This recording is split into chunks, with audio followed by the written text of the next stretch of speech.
Welcome to Tim's Workshop. Out here in the mini shed, continuing on with this vintage 1965 VW motor.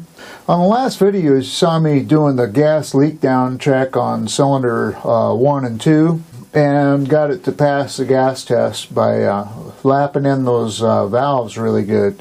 So everything was good on that. Now I'm going to redo the air test here and show you a better view of the gauges and how they work, how I have it hooked up if you want to do an air test on your VW motor. So here we go. I have this hooked up, and this kit comes with this metal pipe that screws right into the cylinder, which is great for having tins on.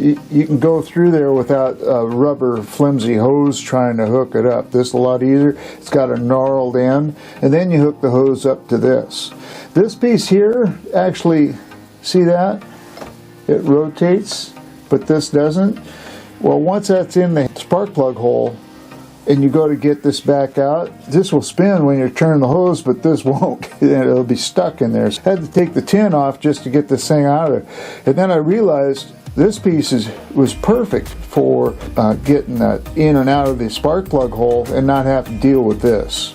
So that's the only bad part about these kits is these parts are not connected. They swivel. So another nice thing about this tube, it's hollow. So without this hose hooked up, for those that have an engine they first get and they want to rotate the engine, but they want to put some Marvel mystery fluid or transmission fluid down each cylinder and let it sit before they rotate it, or if it's stuck, you can use this tube to do it instead of trying to put a funnel in there and stuff.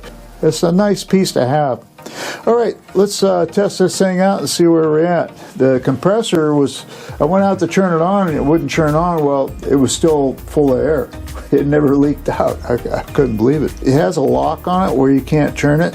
Well, you pull this lock out, and before you hook this hose up, make sure it's counterclockwise all the way before you hook up air. Otherwise it's going to screw your gauges up. Now to turn the air up, you turn this, and this will go up to where your compressor's at, this gauge. This gauge will show you how much leakage you have coming out of the cylinder. Okay, let's see what we have here.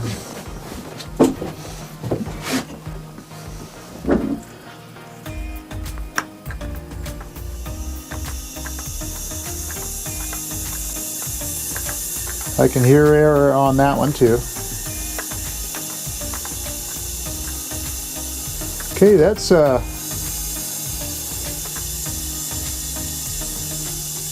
little higher on that one.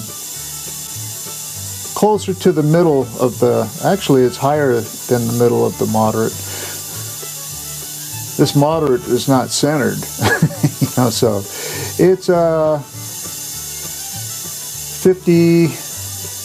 53. The lower the number, the better. So let's see where the air is coming out on that one.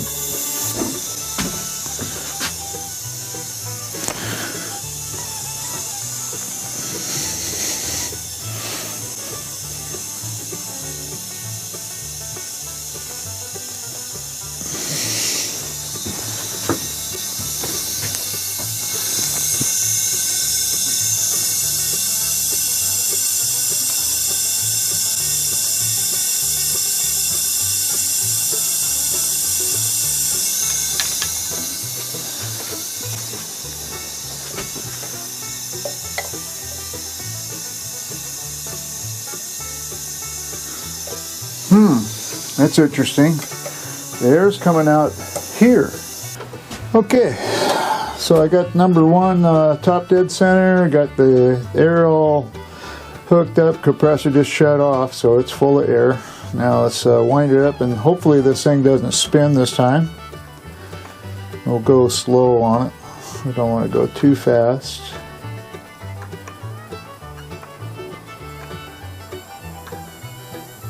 I noticed that the gauge was getting low the last time I tried it. And I went, oh yeah, the compressor's getting low on air.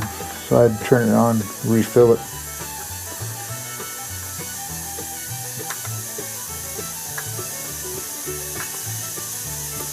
40.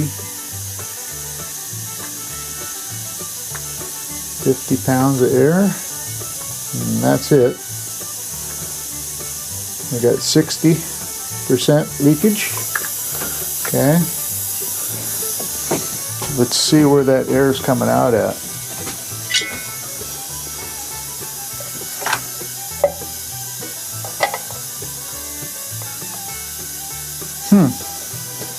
I can hear air there. Nothing there.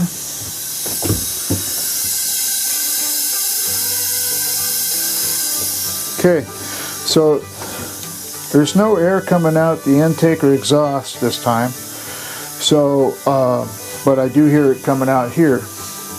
Now, is that an issue? I don't think so, because I got brand new rings and everything on it. There's where the air is coming out. I got to reseal this.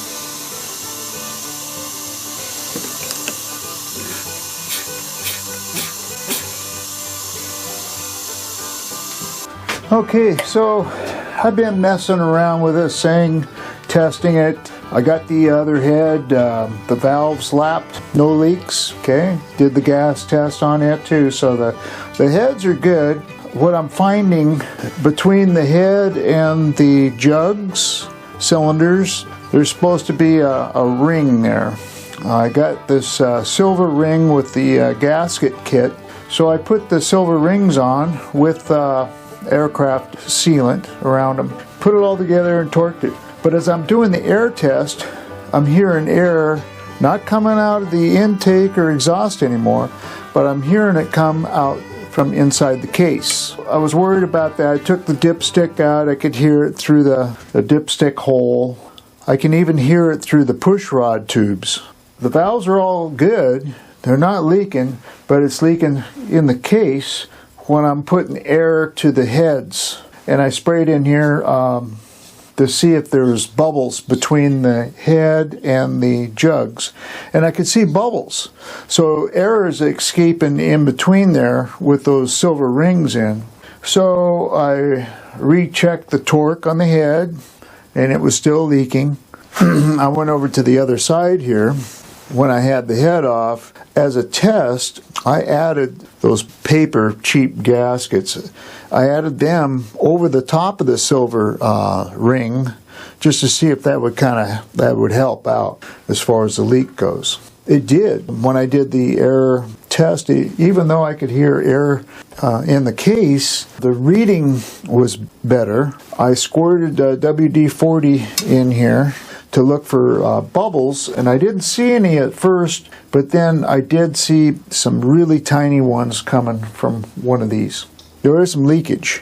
I went online to research this more. They have copper washers that are available, so I ordered those because I know copper will crush down when you put it in there.